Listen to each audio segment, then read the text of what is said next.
Mga malakasang update dito sa ongoing Prague International Chess Festival. Laro nila Pragnananda and Keymer, Chitambaram Aravind and Wei Yi. Samahan niyo po akong mag-aral. Unahin natin sa naging bakbakan nila Keymer, nag-E4. E6 si Prague. Aba, French defense, oh. World Championship. Ding Liren versus... Sino nga ba kalaban niya? Nakalimutan ko kalaban niya, ang Indian. Nasa isip ko lagi Pragnananda eh. Kalaban niya ay si Gukesh. Ayan. Diba? Laging naka-French defense si Ding Liren. At pinasok po ang tinatawag na win-aware variation. At nag-bishop D2. Kakaiba yung Bogoljubo variation pala to ng win-aware. Oh. Bishop D2. At dito po mga kamatsas ay pag kinapture yung pawn sa D4. May knight B5. Naalala ko na yung linya. Oo, knight B5 ang gagawin dito. Na talagang pag na-exchange yan, mawiwik yung D6. Tapos magbi-bishop C5, depensa sa D4, tapos magku-queen G4, at atakihin ng G7, at magki-king F8. Ayan. Etc. etc. Mahaba ang linyahan dito mga kamatsas. Nag-knight E7 muna, at nag-A3 para malaman na kung kakapture ba, atras, para makatipid ng tempo, kinakapture talaga yan. Capture at nag-B6. Ayan, para maminti na ang pawn sa C5. Kasi kung kakapturein lang, bishop takes D4, knight F3, okay lang ang puti eh. Pero pag nag-B6, kung puti ang kakapture sa C5, maganda. Kasi maganda magiging control ng black sa sentro. Kaya minintain muna yung C5 sa pamamagitan ng B6 at nag-H4 dito. Nagparamdam muna si Keymer na gusto niyang umatake sa king side, panghanda sa paparating na castling na gagawin ng black. Nag-knight C6, H5. Ayan, parang naninindak. Sige, mag-castling ka dyan. May pawn na ako. Naninindak yung H5 eh. Queen C7. Ayan, para ang idea, capture na sa D4, bishop takes D4, at pababagsakin na ang pawn sa E5 at nag-knight F3. Yan ang lumalabas na novelty sa laban na ito. Dahil ang old line ay H6 na itinira noong taong 2023. Ayan, ni Wesley So. Laro niya kay Nepo. Ayan, oh. Panalo si Wesley kay Nepo. 46 moves. Sigurado na-analyze natin yan. Wala namang nakakalusot na laro ni Wesley sa atin. 2023 pa. Ayun, H6. Okay, pero ang new move ngayon, Keymer, knight F3. Makukumpara natin kung sino mas mabigat at mas mainam. Nag-knight F5 na si Prague. At dito ay... hindi makatulak ng H6, may knight na. At the same time, may additional pressure sa D4 at nag-bishop B5 para mas mabawas-bawasan naman ang pressure sa D4, nag-pin. Bishop D7, ayan, tinakpan na. At naobliga ng ligpitin ang isang knight na yan para mabawasan ng pressure. G4 para kakapture ka ba? Atras ka ba? Knight E7. So this time hindi sumugod kasi kung capture dito, bishop ang pangka-capture mga kamatsas. Na-realize ni Prague na hindi sa lahat ng pagkakataon knight ang pangka-capture eh. Takes. Ay teka muna. Babagsak yun H6 muna daw. Pahinog muna sa D4. Pagka nag-G6 sabay queen takes D4. Pero lumalabas knight versus bishop na ang nakakatakot dito pag naka-C3 na queen F4 for example tapos knight D4 yung bishop kasi bad kasi center pawns ng black ay light square. Medyo mahirap yan. Barado ang light square bishop mga kamatsas. Balik tayo sa knight E7. Nag-H6 muna. Kumapture si Prague. Yan ang kakaiba. Kasi dito sa madalas sa pagkakataon, di ba, normally mag-G6 lang yan to maintain the structure. Pero ang mabigat pala dito, may paparating na knight G5. Tapos may paparating na queen F3. May mga pressure at yung queen papasok sa F6. Yan po ang future ng paparating pagka ganyan ang ginawa. Ayun. Kaya pala dito napilitan si Prague na capturein ang pawn sa H6. Rook takes, rook G8. Ayan, inatake ang pawn G4. Push lang para may depensa. At kumapture sa D4, bishop takes D4, bishop B5. Ayan. Para dito ay talagang magkaroon ng buhay ang bishop dahil ang bishop ay barado sa C6. Nag-A4, paalis muna, atras konti, kinapture na. Sadyang sacrifice talaga yung pawn na yun. Nag-rook C8. Okay, pinilahan ng pawn. C2. Nag-C3. Kung ako po ang puti, mukhang mapapa-C3 din ako dahil para solido. Pero binad mo ba ng computer? Oh? Ang gusto niya, A5 lang. Yan ang mga binibiling tira dyan na naman. O nga pala, pag nakipag-exchange, may capture doon, may tempo attack sa bishop.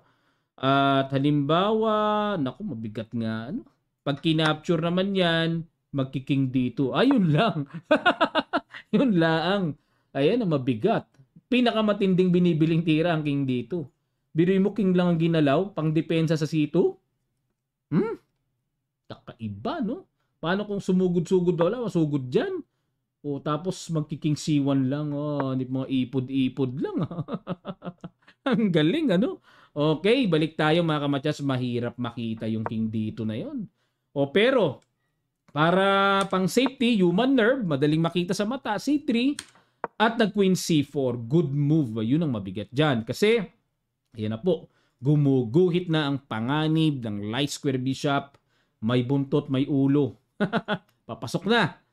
At nag-rook H1 agad, rumisponde. Bumaba para mabantayan ang paparating na queen F1 check. Nag-knight C6. Okay, pressure sa bishop. Rook G1. Ayan, para depensa muna. At nag-rook H8. Pagka rook G1, agad na inagaw ni Prague ang strong H-file. At nag-B3. Kasi talagang ang sagwa ng ano dyan. Obligado queen D3. Kala ko kulong pa eh. Buti may queen D3. At kinapture-capture. Siyempre, bakit ginood mo ba yung capture? Kasi po, under attack, side ang puti. Kaya kailangan makipag-palit-palitan para guminhawa. At nag-king D2, tinabihan, bishop E4, tempo attack sa knight. Nag-rook G3, depensa. At nag-knight E7. Parang maganda naman yung knight, no? Kasi pupunta nga sa F5. Napakaganda doon sa F5, oh. Double pa. Parang okay naman na. Ba't bad move sa computer? Knight A5. Ayun, sundot doon. Na mauobliga na ang rook ang ipang didepensa. Di pwede B4, papasok po. Double yan. O rook A3, sabay papasok sa ibaba yung tore. Nako, sakit sa ulo yan. Mga ngalingalikot sa ibaba, oh. Oo nga pala, may mga ganyan-ganyan, mga kamatsas. Oh, kaso dun sa kabila rumuta si Prague. Iba ruta eh. At dito po, sa pagkailang at pagkairita ni Keimer, bumalagbag na. Nag-G6 na. Bishop takes. Rook G1, Rook H3. Naku, pinasok na. Rook G3. Okay, sanggalang, neutralize. Siyempre, ikaw ang umaatake. Dapat umiwas ka sa mga palit-palit para mas lalong tumaas ang pressure. Rook H5, ito pa rin po ang paparating. At nag-Rook G5, hamon-hamon, habol. Rook H3. At dito nag-Rook G3. Rook H7. Ayan, umatras muna. So, ayan pa rin po yung paparating. Rook G1. Okay, pag nag-Rook H3, sasalubungin lang uli ng tore. Pero, nag-Knight C6. Mukhang naamoy. Mukhang na ispatan ni Prague na, uy, na-miss ko yung Knight A5 na yun. Ganda nun ah. Nag-Bishop E3, matras lang. Okay. Pag nag-Knight A5, may panghanda si Keimer na magda-Knight D4, pang salo sa pawn B3 na aatakihin. Ayun. King D7, islog-islog muna. At nag-Rook G3, Rook H5. Uy, threat yung pawn. Nag-Rook G4. Ayun, nabigyan ng bad move dito si Keimer. Bakit kaya gumanitong Rook G4, ano? Ang gusto ng computer po is Rook A G1. Paano kung capturein to? Takes, Bishop D4. Rook H5, Rook G5. Ayan. So dito po, pinalamang ng puti ng isang pawn ang black pero opposite colored bishop. Yun ang mga binibiling ideya.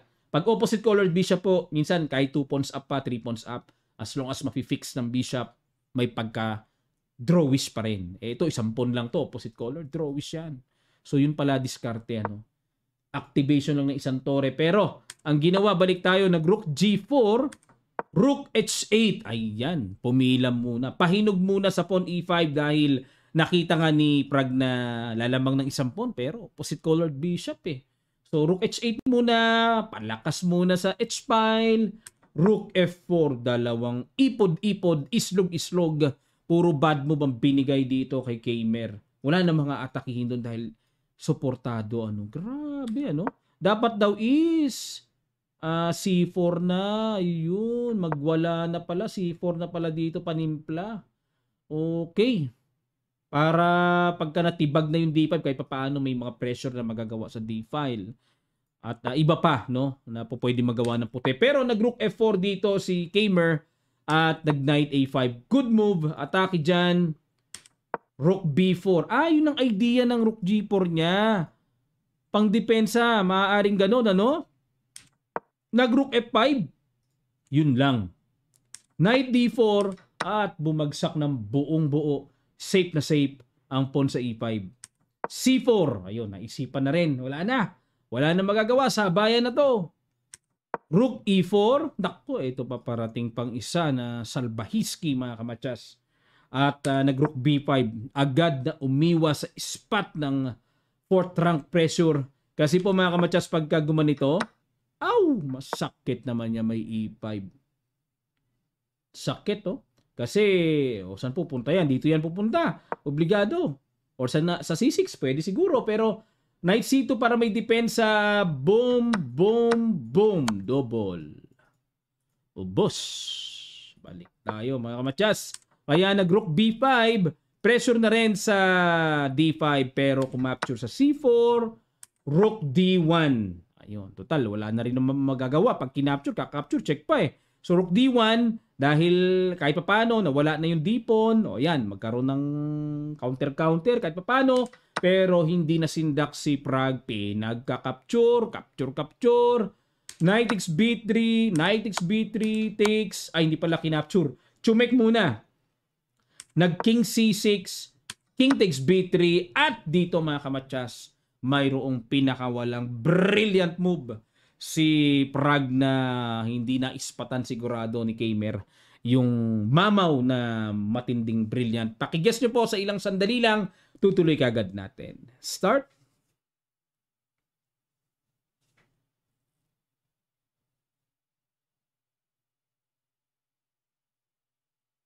Maraming salamat po mga kamatsas. Ang ganda nito. Boom! Rook takes A4.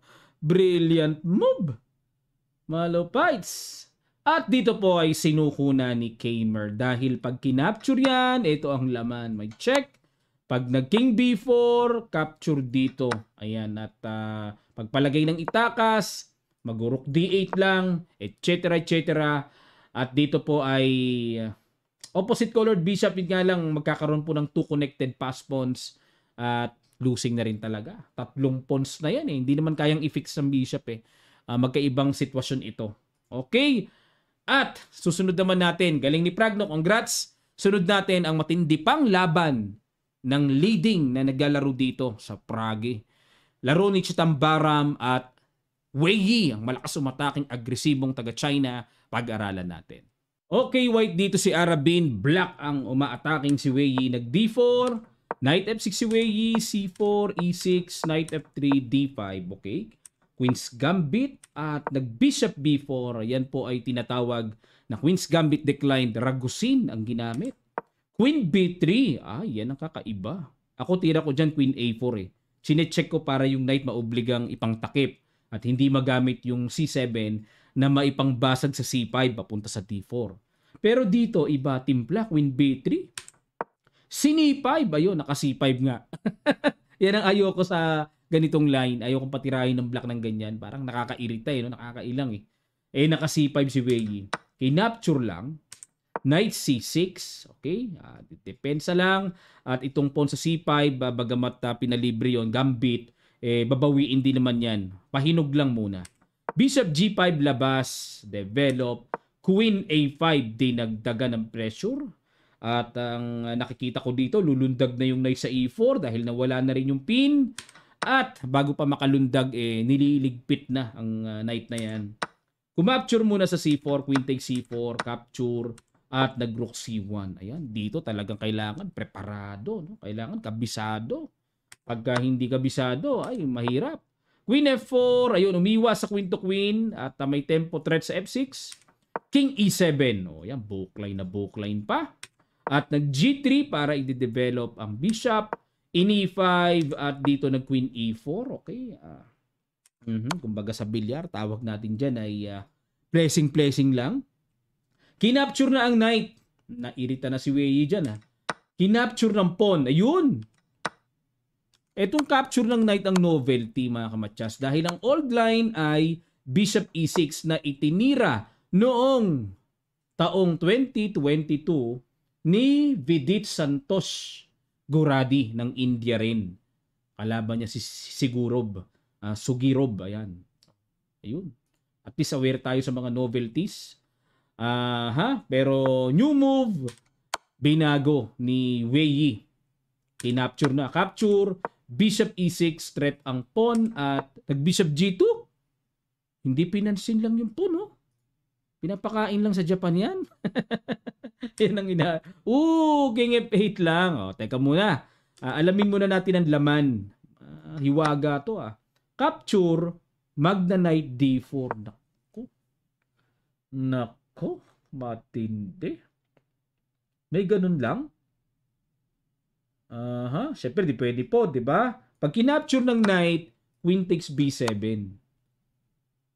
Galing Pagka gumanito, queen A6 check, biglang lamang ang puti. May kuha tong O pagka gumanon, kakapture muna doon. Grabe, tingnan nyo mga kamatsas. Ito yung mga kailangan pinaghahandaan sa opening. Dapat alisto ka dito. O bitin yung bishop, bitin yung nakain na yung tore. May mga ganun pala. Kung dito pumunta, teka lang. Kasi kung bababa, automatic capture yun. With check pa Pag dito naman pumunta, ganun pa rin. Kuha pa rin yun. Tapos, ayun. Grabe, nalaliman ako doon. Grabe yung preparasyon nito ni Aravind. Bishop G2, King F8 lang si Wei Yi. Naamoy. Naamoy ba? O talagang,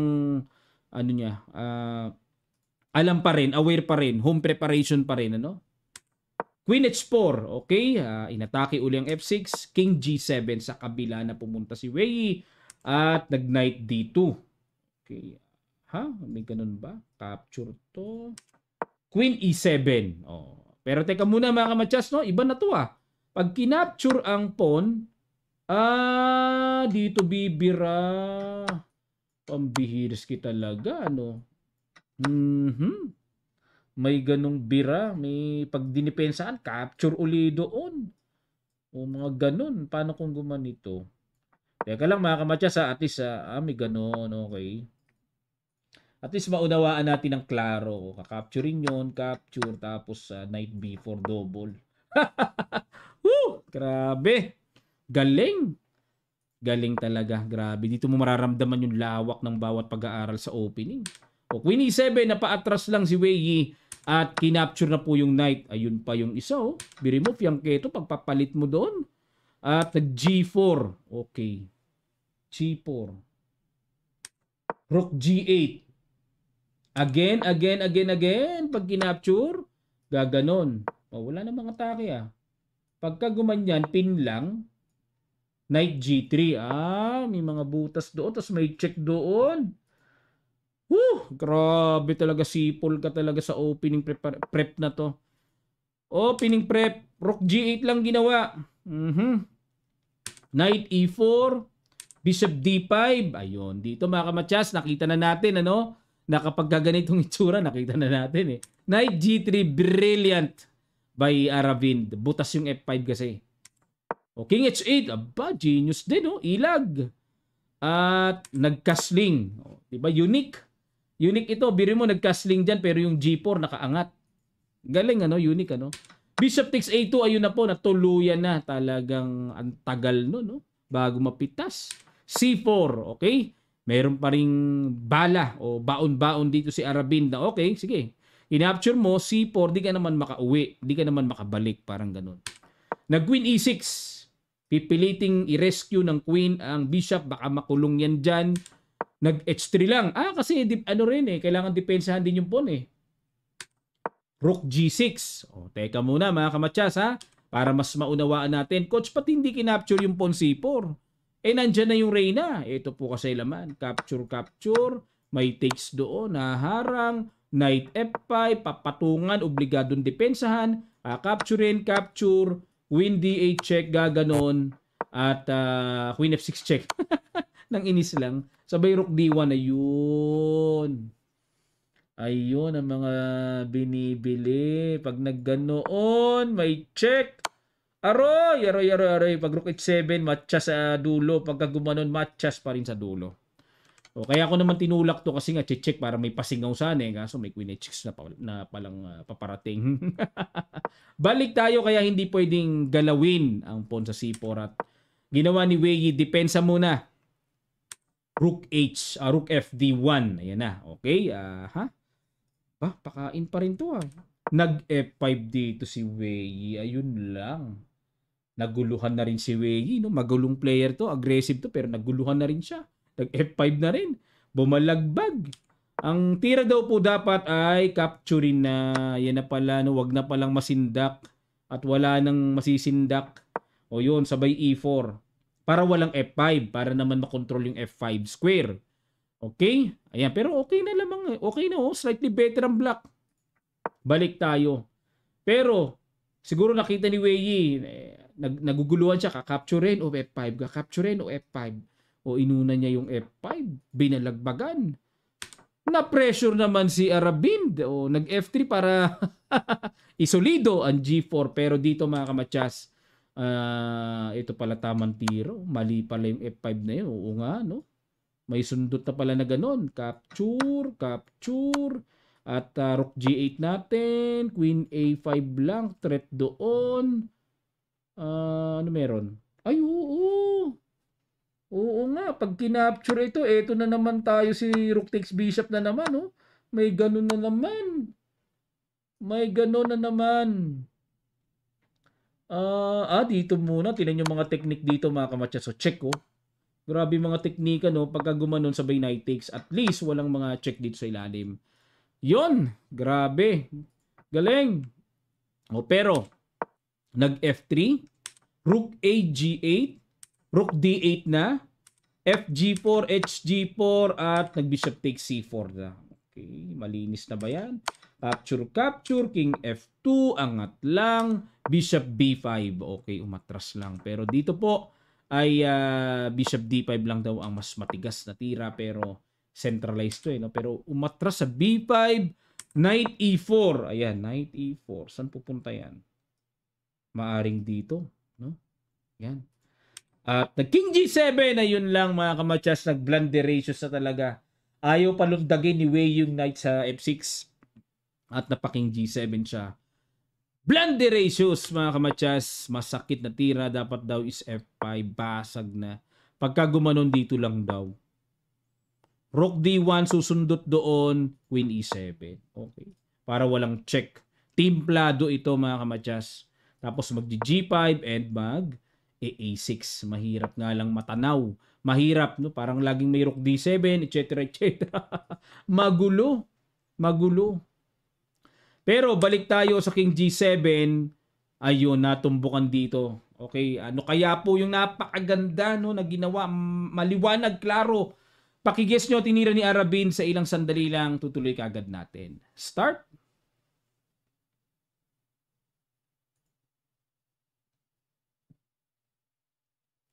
Maraming salamat po. Ito ang klarong tira. Winning talaga. Rook H1. What a move by Aravind. At dito po napa-Queen G6 para depensahan ang H7. Queen E7. Ayun na. At ang, may threat. Meron pang paparating Rook H5. Mga ganun-ganun. Queen E6. Queen G5 check. King F8. Queen D2. Yun lang. Hindi rin po natimpla dito yung pinaka-accurate. Dapat pala is Queen D8 check. Pag umangat doon, Queen H4. Pilahan yon. Pagka gumanon, teka muna. Queen H4. Parang babalik ka. Pagka gumanon, gaganon. Ito yung na-miss kanina. Sabay ganon. At least bagsak na yung H7. Okay. Parang hindi rin pala madali. May mga side steps. May mga paunti-unti. Oh, ayun, dapat pala dito tira is Queen Queen H4 ang tira dito mga kamatsas. Oh, pero nag-Queen dito eh. Siguro susundutan doon mamaya, no? Pero Rook G6 lang. Binibigay na yung Pawn H7. Queen D8 check. Okay, hinarangan. Bakit kung dito pupunta para suporta na rin sa H7? Knight G5. Atake sa Reyna, may atake sa H7. Ayun mga kamatsas. Kaya napaharang ng Reyna. Queen H4. Okay. Ayun po. Accurate move ay Queen C7 lang. Oh, Nip. May mga ganun. Rook D1, sabay ganun. Mahirap makita yung islog-islog. H6. Rook D1. Ayun na. Iispatan na. Queenless na. Queen E6. Ilag. Bad move na naman kay Wei. Dapat daw po is King G7. Okay. Oh, Queen E6. Queen D8 checking G7. Nakapasok ang Torre ng paganong-ganon lang. Paunti-unting pasok. Ano? Queen C4. Ayun na. Dito na po. Okay. Pag kinapture kasi matchas doon. Obligado po ng pa-capture. Pang-capture. Ayan. Nawala na yung NG ko. Queen F6 check. King G7. Queen E7 check. King H8 at dito po mga kamatsas. Grabe ka-accurate. Dito po kasi mga kamatsas, ang sarap mag Knight F6 para matchas sa doon. Kaso may Queen E2. May Queen takes E2 check. Diba?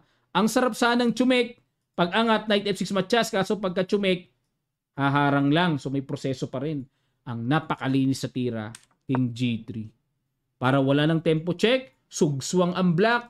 And Knight F6 coming, Queen takes E5, marami na pong paparating, no? Knight F6 na, pamatchas na yan, safety na yung king. Wow, grabe, bumigay si Wei Yi na napakalakas sumatake. Ito po ang kanilang standing mga kamatsas, para po makita natin kung sino na ang leading sa kanila.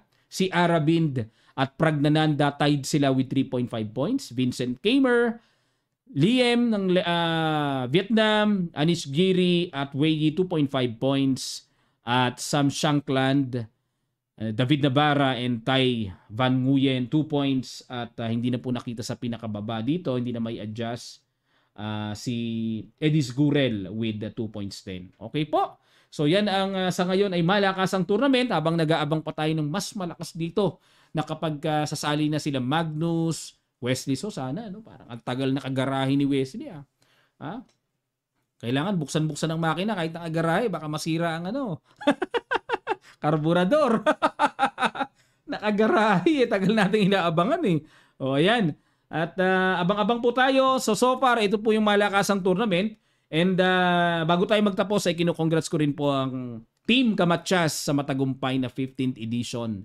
At marami pong nakapasok doon. Nagbaka sakali yung mga nasa waiting list, nakapasok po lahat yun. Kasi hindi naman lahat ng nasa 200 registered list ay nakapunta eh. May cut-off time. Nakapasok po yung ibang mga players. Kaya 216 po ang inabot. Lumampas pa ng 200 players. Ayan, congratulations sa Team Kamatsas, sa akin po mga nakasama. And congratulations sa mga nakasali. Dahil free registration, may food pa, and experience pa. And maraming salamat sa SM South Mall. Gumawa ng approval para sa amin pong Kamatsas na less than 2 weeks lang ang preparation, inaprubahan kami sa venue. Maraming salamat po mga Kamatsas. At kung may lumabas pong ads, pakipasadahan lang po, wag nyong i-cancel. Tulong nyo na po sa ating channel. Maraming salamat. Magkita-kita pa tayo sa mga susunod pang chess updates.